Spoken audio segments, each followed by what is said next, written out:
கிறிஸ்தியேசுவின் அன்பார்ந்த சகோதர சகோதரிகளே, பொது காலத்தின் 12ஆம் வாரத்தின் நற்செய்தி வாசகமானது மத்தேயு நற்செய்தி 10ஆம் அதிகாரம் 26 33 வரையான பகுதியை நாங்கள் வாசிக்கின்றோம். விவிலிய திருமுறையில் முதலாவதாக வைக்கப்பட்டுள்ள மத்தேயு நற்செய்தி பழைய ஏற்பாட்டிற்கும் புதிய ஏற்பாட்டிற்கும் இடையே ஒரு பாலமாக செயல்படுகிறது. பெரும்பாலும் கிறிஸ்துவுக்கு பின் 70க்கும் 80க்கும் இடைப்பட்ட காலத்தில் ஜெருசலேம் தேவாலயம் ரோமியர்களால் அளிக்கப்பட்டதற்கு பிந்திய காலகட்டத்தில் இது எழுதப்பட்டிருக்கலாம் என்று அறிஞர்கள் கருதுகின்றார்கள்.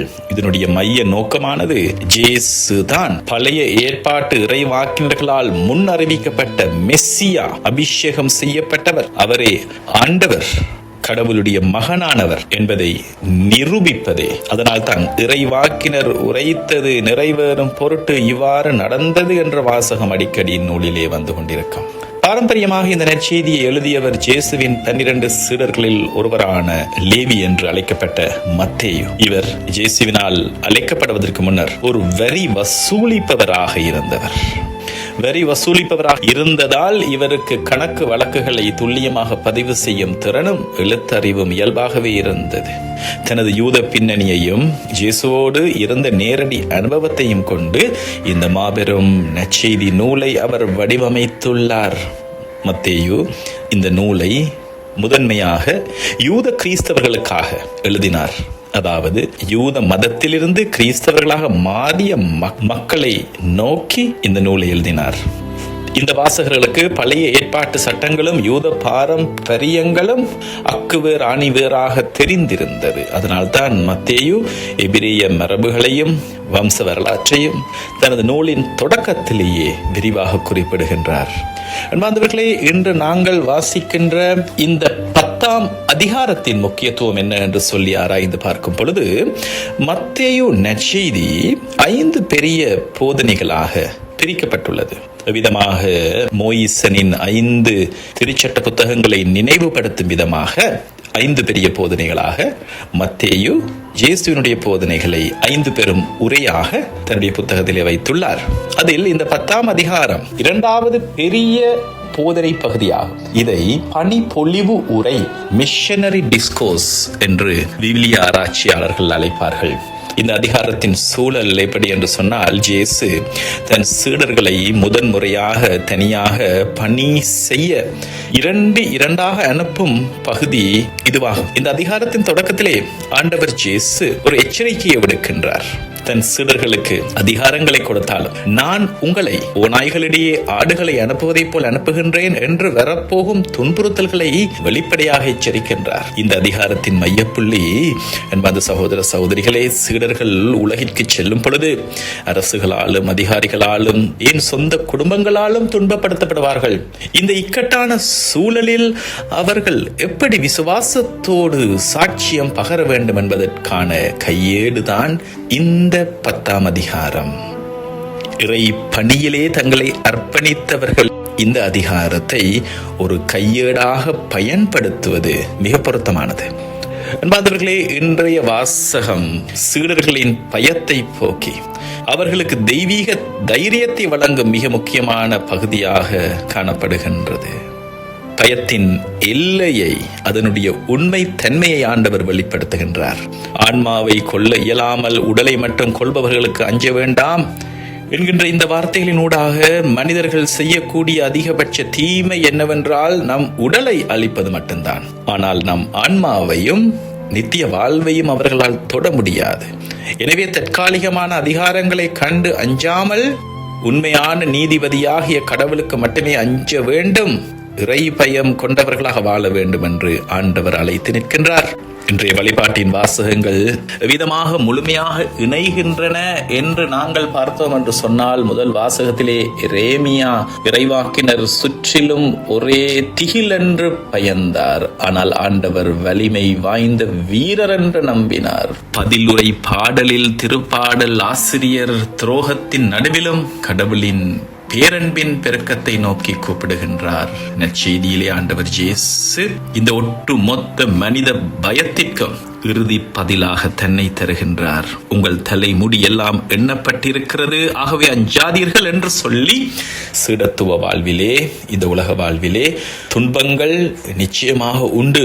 நம் உயிரை எடுக்கும் அளவிற்கு துன்பங்கள் வந்தாலும் நம்மை உள்ளங்கையில் தாங்கும் தந்தையின் பேரன்பை நம்பி உலகிற்கு அஞ்சாமல் ஒளியின் பிள்ளைகளாய் சாட்சியம் பகரும் வாழ்வே கிறிஸ்தவ வாழ்வு என்பதை இந்த நற்செய்தி நமக்கு அணித்தரமாக உணர்த்துகிறது. அன்பார்ந்தவர்களே, இந்த நற்செய்தி பகுதியிலே இயேசு ஆண்டவர் பயன்படுத்திய ஒரு சில முக்கியமான வார்த்தைகளை அவற்றின் வேர் சொல் பின்னணியிலே ஆராயும் பொழுது இயேசு கூற வந்த ஆழமான உண்மை இன்னும் நமக்கு ஆழமாக தெளிவடையும்.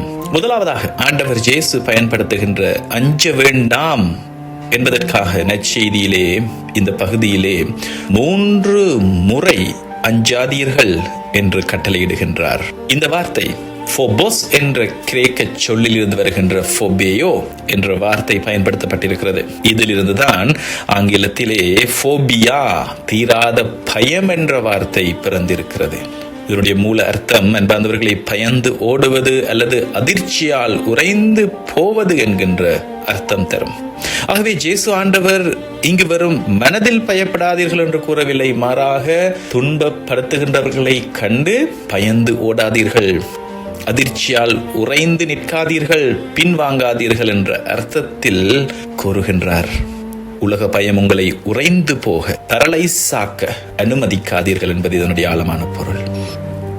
ஆன்மாவை கொள்ள இயலாமல் உடலை மட்டும் கொள்பவர்களுக்கு அஞ்ச வேண்டாம் என்கின்ற இந்த வார்த்தையிலே காணப்படுகின்ற இந்த ஆன்மாவை என்கின்ற இந்த தமிழ் வார்த்தைக்காக பயன்படுத்தப்பட்டிருக்கிற கிரேக்க வார்த்தை சைக்கே, சைக்கோ என்ற வேறு சொல்லில் இருந்து வருகின்ற இந்த வார்த்தைக்கு அர்த்தம் சுவாசிப்பது அல்லது உயிரூட்டுவது என்பது பொருள்.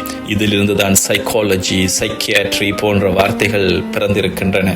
விவிலிய சூழலிலே சைக்கே என்பது உடலில் இருந்து பிரிந்த ஏதோ ஒரு ஆவி அல்ல, அது கடவுள் மனிதனுக்குள் ஊதிய நித்திய உயிர் மூச்சு, இட்டர்னல் அண்ட் கோ ஐடென்டிட்டி. மனிதர்களால் உங்கள் தற்காலிக சரீர வாழ்வை பயோஸை அளிக்க மட்டும்தான் முடியும். ஆனால் கடவுள் உங்களுக்குள் வைத்திருக்கும் உங்கள் உண்மையான நித்தியமான அடையாளமாகிய ஆன்மாவை, சைக்கியை யாராலும் தொட முடியாது. அது கடவுள் மனிதனுக்குள் ஊதிய நித்திய உயிர் மூச்சு. இன்னொரு வார்த்தை அன்பார்ந்தவர்களே மிக முக்கியமானது. இந்த பகுதியிலே நாங்கள் காண்கின்ற மறுதளிப்பவர், மக்கள் முன்னிலையில் என்னை மறுதளிப்பவர் எவரையும். இந்த மறுதளிப்பவர் என்பதற்காக பயன்படுத்தப்பட்ட வார்த்தை அர்னேயோமாய்.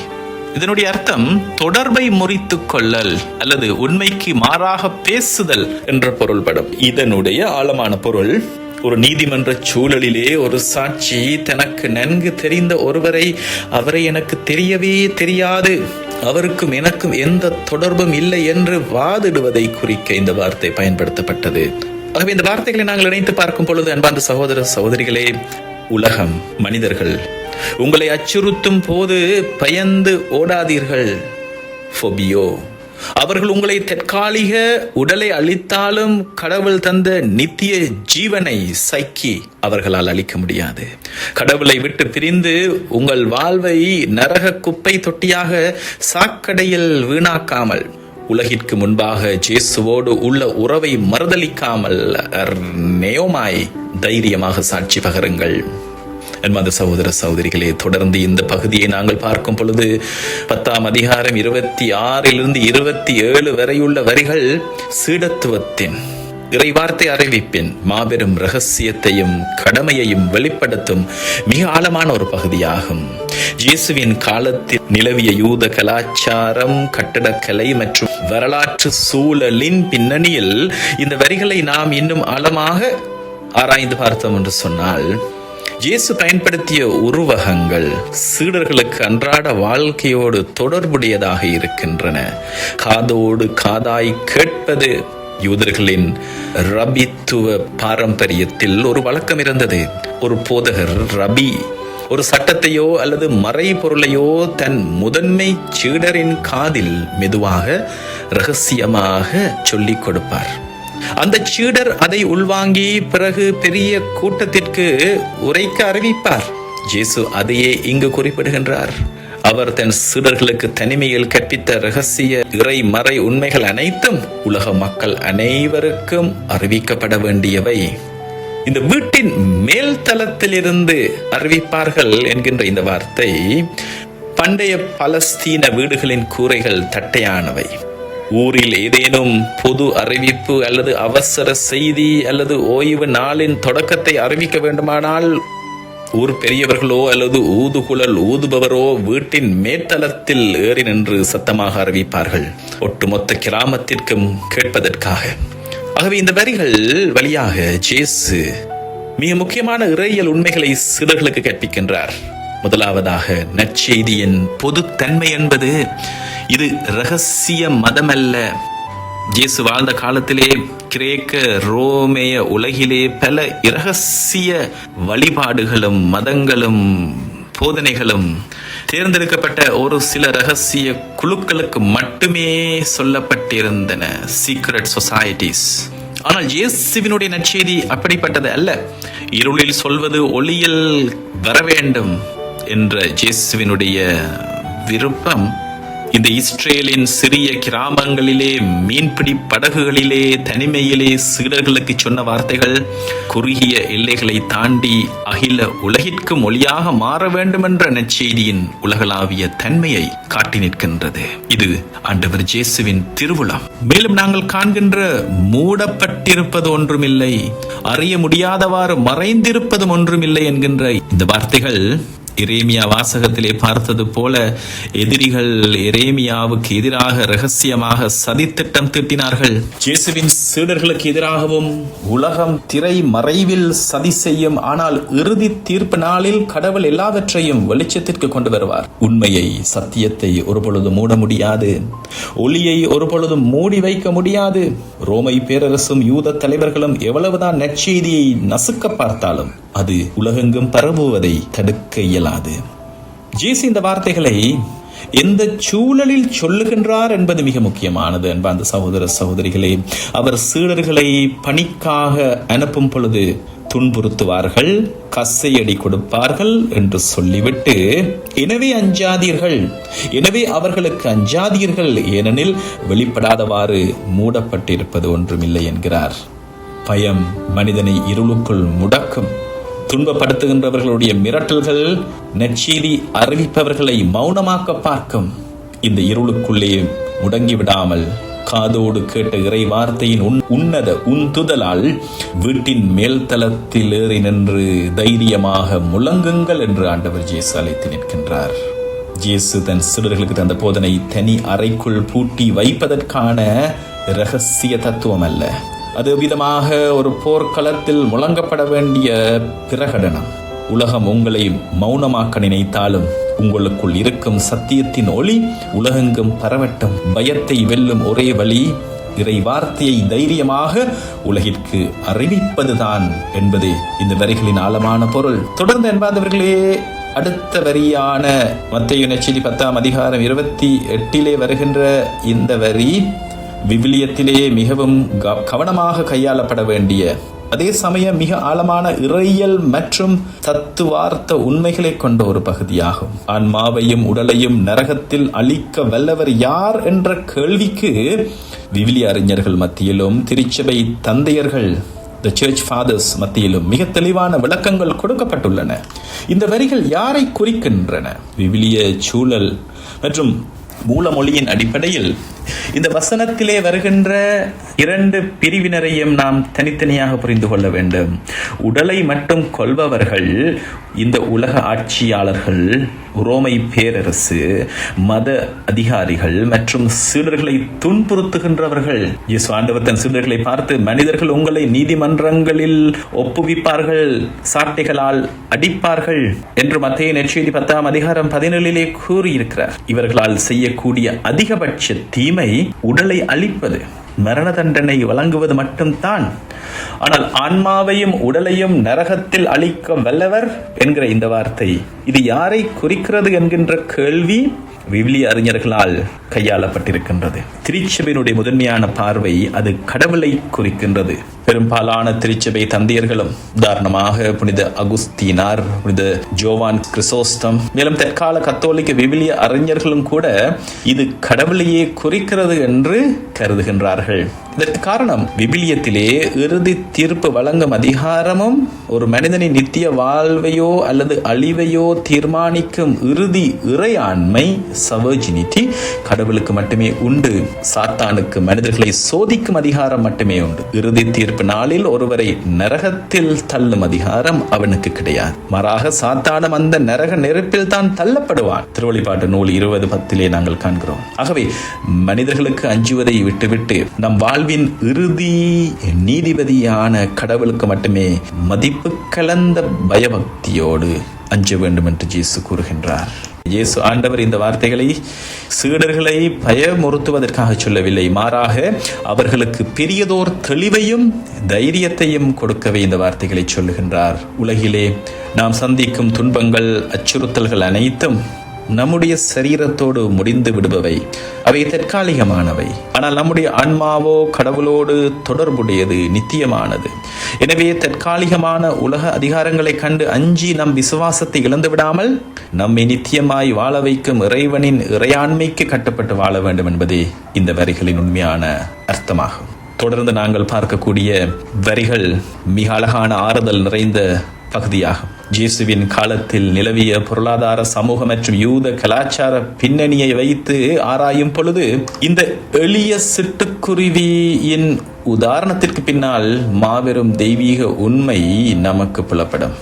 இயேசு தன்னுடைய போதனைகளில் எப்பொழுதும் மேல் தட்டு வர்க்க மக்களுடைய தத்துவங்களை பற்றி பேசாமல் சாதாரண ஏழை எளிய மக்களின் அன்றாட வாழ்க்கையிலிருந்து உதாரணங்களை எடுத்து பேசுவது வழக்கம். இந்த சிட்டுக்குருவி உதாரணம் அப்படிப்பட்டது. பண்டைய ரோமானிய மற்றும் யூத சமூகத்திலே சிட்டுக்குருவிகள் என்பவை இறைச்சிக்காக விற்கப்பட்ட பறவைகளிலேயே மிகவும் மலிவானவை. ஆடு, மாடு அல்லது புறாக்களை வாங்கி பலியிடவோ உண்ணவோ முடியாத மிக வறிய நிலையில் உள்ள ஏழைகள் சில வேளைகளில் இறைச்சிக்காக இந்த சிட்டுக்குருவிகளை தான் வாங்கி சமைத்து உண்பார்கள். இங்கே பயன்படுத்தப்பட்டிருக்கிற இந்த காசு என்கிற இந்த வார்த்தை, அசாரியோன் நாணயம் என்ற இந்த ரோமானிய செப்பு காசு ஒரு சாதாரண தொழிலாளியின் ஒரு நாள் கூலியில் 16% மட்டுமே மதிப்புடைய மிகச்சிறிய நாணயம். அவை மத்தேயு நற்செய்தியில் ஒரு காசுக்கு 2 குருவிகள் என்று இயேசு கூறுகிற இதே வார்த்தைகளை லூக்கா நற்செய்தியிலே நாங்கள் 2 காசுக்கு 5 குருவிகள் என்று வரும். அதாவது 2 காசுகள் கொடுத்தால் கூடுதலாக ஒரு குருவியை இலவசமாக போனஸாக போடுவார்கள். அந்த அளவிற்கு சமூகத்தில் அற்பமாகவும் மதிப்பில்லாமலும் கருதப்பட்ட பறவை தான் இந்த சிட்டுக்குருவி. இந்த அற்பமான பறவையை வைத்து ஆண்டவர் இயேசு கற்பிக்கும் இறையியல் பாடம் பிரம்மாண்டமானது. அது இறைவனின் பிரபஞ்ச பராமரிப்பை கற்றுத்தருகின்ற பாடம். அவற்றுள் ஒன்று கூட உங்கள் தந்தையின் விருப்பமின்றி தரையில் விழாது என்கின்ற இந்த வார்த்தை, என் அன்பான சகோதர சகோதரிகளே, சந்தையில் காசுக்கு 2 என விற்கப்படும் மனிதர்களால் மிக மலிவாக மதிக்கப்படுகின்ற ஒரு சிறிய சிட்டுக்குருவி மரத்திலிருந்து தரையில் விழுவதை கூட, விழுதல் என்பது மரணத்தை குறிக்கின்ற வார்த்தை, அதை கூட விண்ணக தந்தை கவனிக்கின்றார். அவரது அனுமதியின்றி அது நடப்பதில்லை. யூத சிந்தனையிலே நண்பார்ந்த சகோதர சகோதரிகளே, கடவுள் இந்த பிரபஞ்சத்தை ஒட்டு மொத்தமாக ஆளுகிறார் என்கிற எண்ணம் இருந்தது. ஆனால் இயேசு கடவுளின் ஆட்சி என்பது இந்த பிரபஞ்சத்தின் ஆகச் சிறிய அற்பமான அசைவுகளையும் அவதானிப்பையும் கவனிக்கின்ற ஒரு கடவுளாக, அற்பமான விடயங்களை கூட அவதானிக்கின்ற, கருத்தோடு கண்ணோக்குகின்ற ஒரு தந்தையாக கடவுள் இருக்கிறார் என்று காட்டுகின்றார். தொடர்ந்து நாங்கள் பார்க்கிற உங்கள் தலைமுடி எல்லாம் எண்ணப்பட்டிருக்கிறது என்கின்ற வார்த்தை, நம் தலையில் எத்தனை 1000 முடிகள் இருக்கின்றன என்று நமக்கு தெரியாது. அது நமக்கு தேவையற்ற ஆனால் மிக அற்பமான ஒரு விடயம். ஆனால் கடவுள் அதையும் துல்லியமாக கணக்கு வைத்திருக்கிறார். பழைய ஏற்பாட்டிலே ஒரு மனிதனுக்கு கடவுள் தரும் முழுமையான பாதுகாப்பை குறிக்க இந்த தலைமுடி உருவகம் உலகம் பயன்படுத்தப்பட்டுள்ளது. உதாரணமாக 1 சாமுவேல் 14:45 2 சாமுவேல் 14:11 அவனுடைய தலைமுடியில் ஒன்று கூட தரையில் விழாது என்று வருகிற இந்த வார்த்தைகள் அதை இயேசு இன்னும் மிகவும் ஆழமாக்கி, கடவுள் உங்களை விடவும் நன்றாக அறிந்தவர், உங்களை பற்றிய மிக சிறிய விவரமும் அவரிடம் உள்ளது என்று சீடர்களுக்கு புரிய வைக்கிறார். ஆகவே இந்த உதாரணங்களை ஆண்டவர் இயேசு சொல்லி, சிட்டுக்குருவிகள் பலவற்றை விட நீங்கள் மேலானவர்கள், உங்கள் தலைமுடிகள் எல்லாம் எண்ணப்பட்டிருக்கின்றன, எனவே அஞ்சாதீர்கள் என்ற இந்த வார்த்தையூடாக என் அன்பார்ந்த சகோதர சகோதரிகளே, இந்த உலகம் சில வேளைகளில் உங்களை வெறுக்கும், உங்களை அற்பமாக நடத்தும், சிறையில் அடைக்கும், என் கொலை கூட செய்ய துணியும். ஆனால் அந்த சூழ்நிலையில் நாங்கள் தனித்து விடப்பட்டோமா, கடவுள் எங்களை கைவிட்டு விட்டாரோ என்கின்ற பயமும் சந்தேகமும் உங்களுக்கு தோன்றலாம். ஆனால் அந்த வேளையில் எரேமியாவை போல இயேசுவினுடைய வார்த்தைகள் உங்களுக்கு திடம் தர வேண்டும். சந்தையில் மதிப்பில்லாத இந்த சிட்டுக்குருவிகளையே தந்தை அவ்வளவு கவனமாக பராமரிக்கிறார் என்றால், அவருடைய அன்பு பிள்ளைகளாகிய நீங்கள் இன்னொரு வழியில் சொல்வதென்று சொன்னால், ஆழமாக அவரது நற்செய்தி பணிக்காக தங்கள் வாழ்வை அர்ப்பணித்து செல்லும் சீடர்களை அவர் எவ்வளவு உன்னதமாக பாதுகாப்பார். துன்புறுத்தவர்களுடைய கைகளில் உங்களின் உயிர் இல்லை, அது உங்களை உள்ளங்கையில் தாங்கி தலைமுடி வரை எண்ணி பார்க்கும் விண்ணக தந்தையின் கைகளில் பாதுகாப்பாக இருக்கிறது. எனவே அஞ்சாதீர்கள், துணிவோடு சாட்சியம் பகருங்கள், அந்த சாட்சிய வாழ்வை வாழுங்கள் என்பதே இந்த வரிகளின் மாபெரும் விவிலிய அர்த்தமாகும்.